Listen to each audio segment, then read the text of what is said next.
I went to the woods because I wished to live deliberately, to front only the essential facts of life, and not, when I came to die, discover that I had not lived. I wanted to live deep and suck out all the marrow of life, to live so sturdily and Spartan-like as to reduce it to its lowest terms, and, if it proved to be mean, to get the whole and genuine meanness of it, or if it were sublime, to know it by experience, and to give a true account of it.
July 4th, 1845. Dearest Henry, congratulations on the start of your experiment. I hope that the work goes well and the ideas are fruitful. Mr. Emerson says you are intent to devour yourself in our woods, but I hope that you will remember to take good care and keep yourself well. Mother worries, as do I. Your loving sister, Sophia.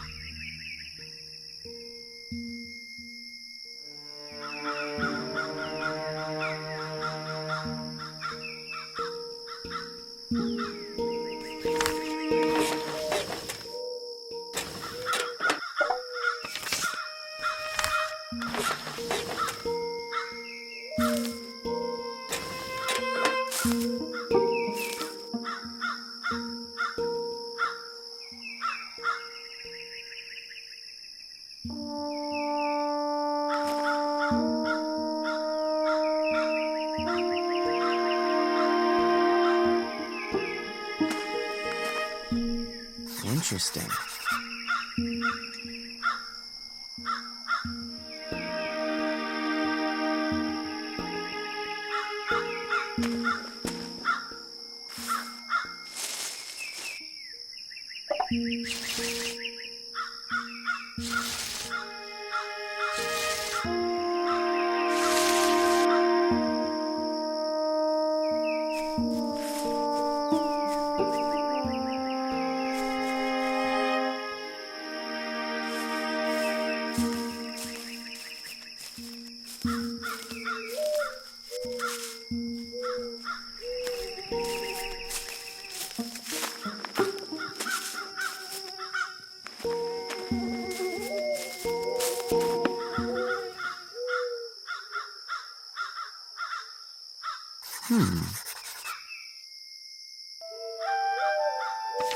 July 1845. My dear Henry, Mr. Emerson has assisted my family in acquiring a house near Concord, and there we are now, writing and living like philosophers, which is to say, with little but happily. I will visit you soon and bring Mr. Garrison of the Liberator. We have all been so inspired by his earnest and unequivocal writings regarding the moral stain of slavery on our nation. Perhaps he will speak at our Lyceum on the topic. Yours truly, A. Bronson Alcott.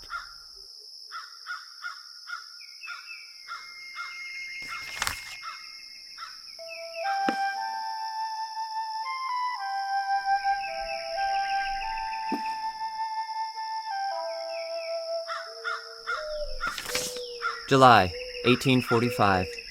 Dear Mr. Thoreau, my employer, Dr. Agassiz, was happy to meet you last month with Mr. Emerson, and was quite impressed with your knowledge of local biology. He wonders if you might be able to provide some specimens for him to use in his work. Dr. Agassiz would gladly come to Concord to collect such specimens himself, but is drawn away by numerous and pressing engagements. If you are amenable to this idea, we will soon send you requests for these items and are happy to pay you for your trouble. Sincerely, James Elliott Cabot, Assistant to Dr. Agassiz, Harvard University.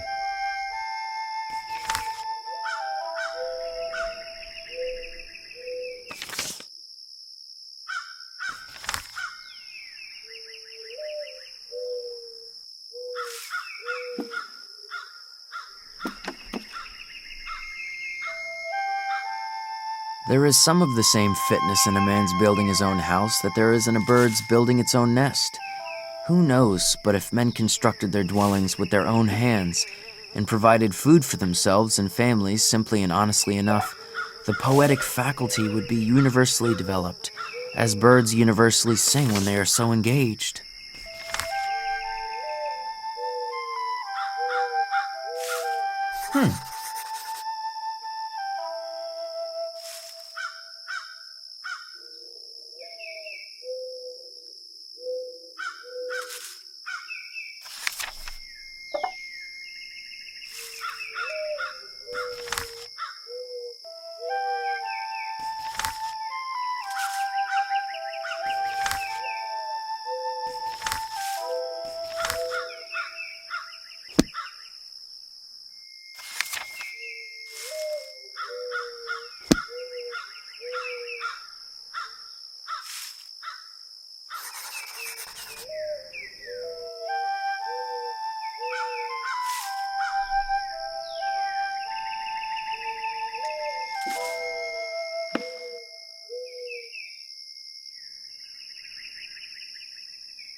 Huh.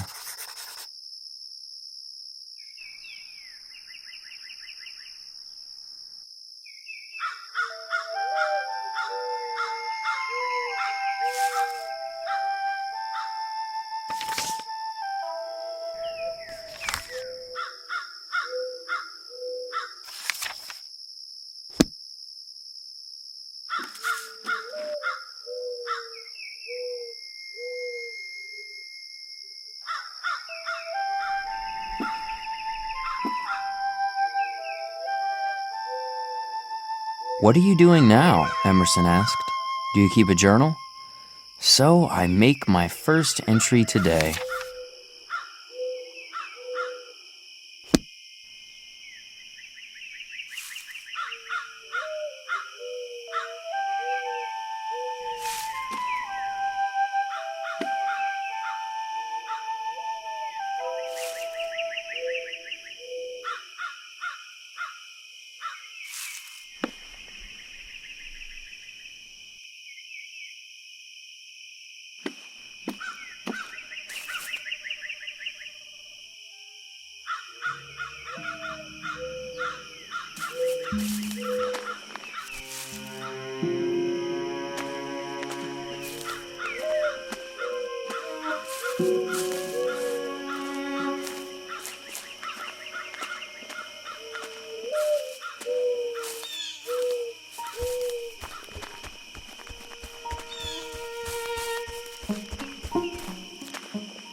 When I wrote the following pages, or rather the bulk of them, I lived alone in the woods, a mile from any neighbor, in a house which I had built myself, on the shore of Walden Pond, in Concord, Massachusetts, and earned my living by the labor of my hands only. When I first took up my abode in the woods, my house was not finished. It was a pleasant hillside where I worked, covered with pine woods, through which I looked out on the pond and a small open field in the woods where pines and hickories were springing up.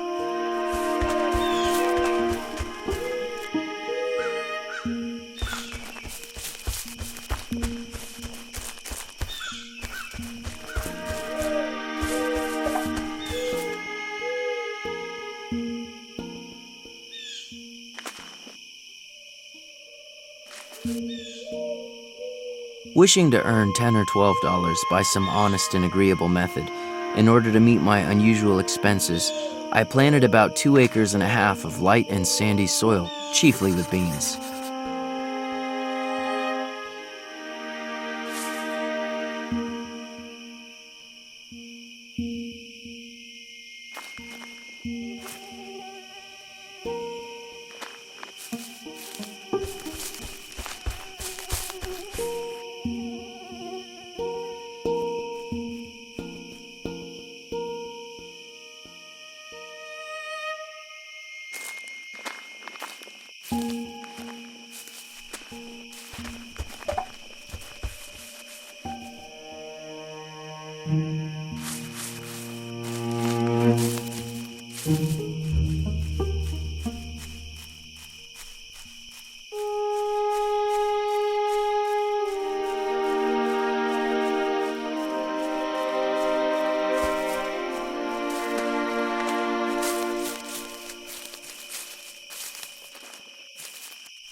All sound heard at the greatest possible distance produces one and the same effect, the vibration of the universal lyre, just as the intervening atmosphere makes a distant ridge of the earth interesting to our eyes by the azure tint it imparts to it.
Every day or two I stroll to the village to hear some of the gossip which is incessantly going on there, circulating either from mouth to mouth or from newspaper to newspaper, and which, taken in homeopathic doses, was really as refreshing in its way as the rustle of leaves and the peeping of frogs.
It's very good to make your acquaintance, Mr. Thoreau. Your sister seems to believe our thoughts and philosophies are very much aligned.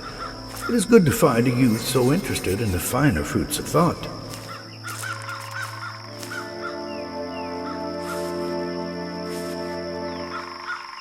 Men have become the tools of their tools. The man who independently plucked the fruits when he was hungry has become a farmer, and he who stood under a tree for shelter, a housekeeper.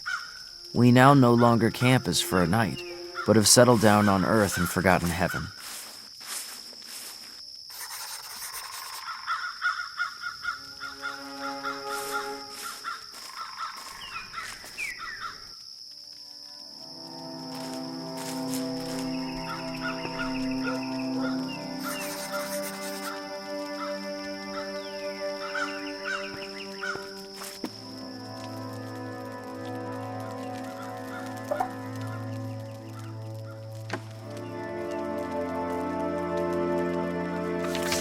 Dear Miss Fuller, it was a pleasure to meet you, and thank you for the introductions to such brilliant new company. I am sure that writers such as these will fill our new journal with rays of golden talent. I have another name to add to the roster of our dial, Mr. Henry David Thoreau, a fine, brave youth of this town from whom I expect great things. I will send you some of his work soon. My son, young Waldo, is very well, and wife Lydian sends her love. R.W. Emerson.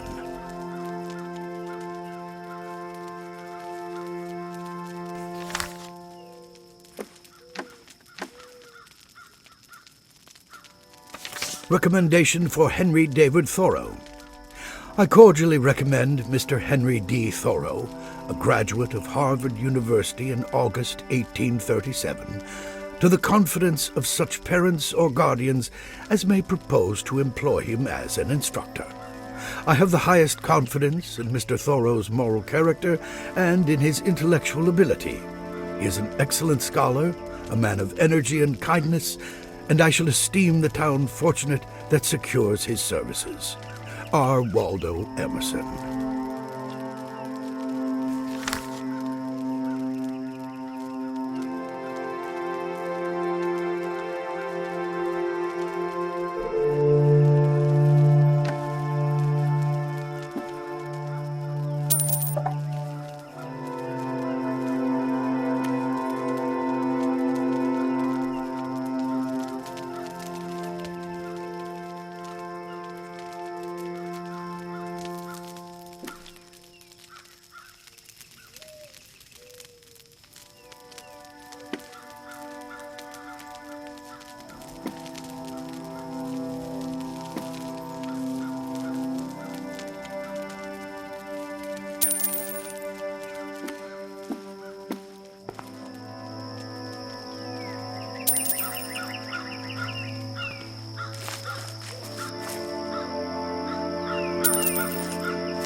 you all right?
Oh, Henry, how goes your new experiment?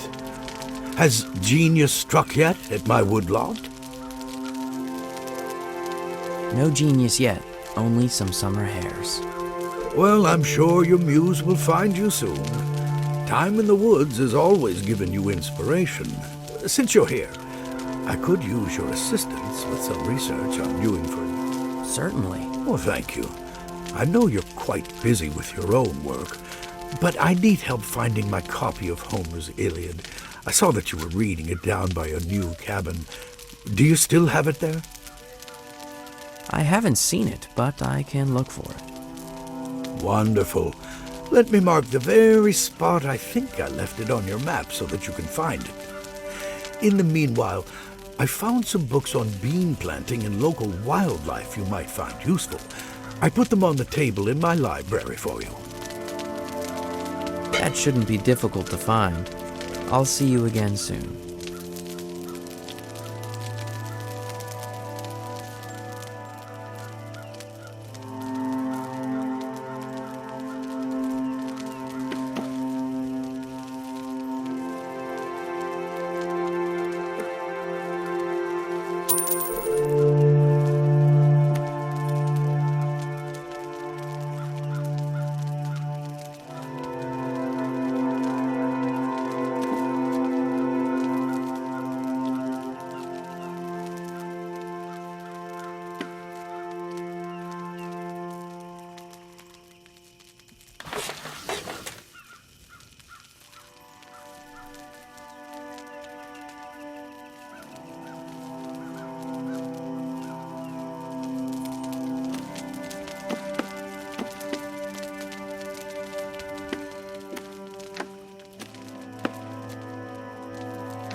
Henry, there you are. Good evening.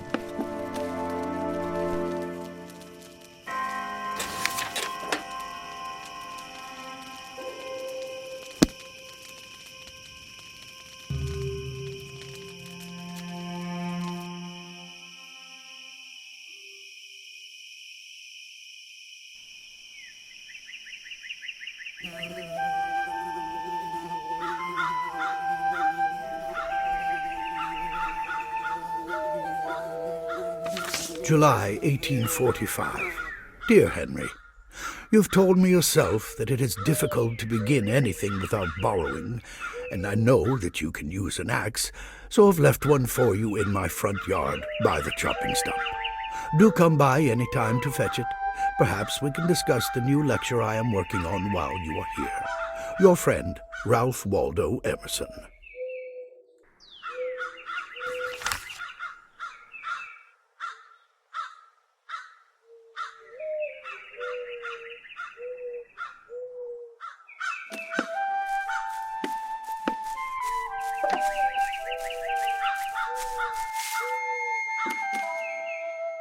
Interesting.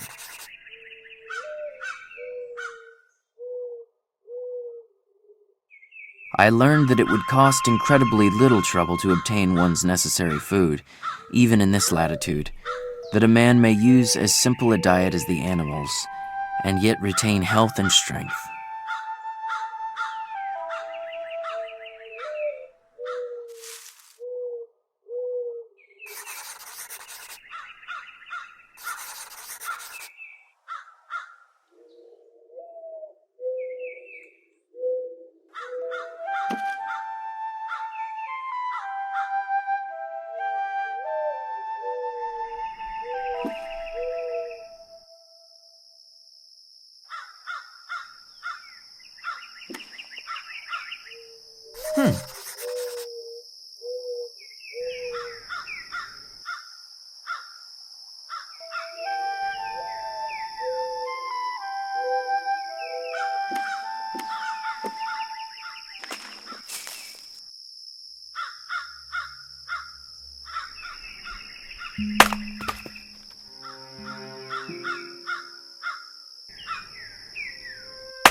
Interesting.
Interesting.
I am no more lonely than the loon in the pond that laughs so loud, or than Walden Pond itself.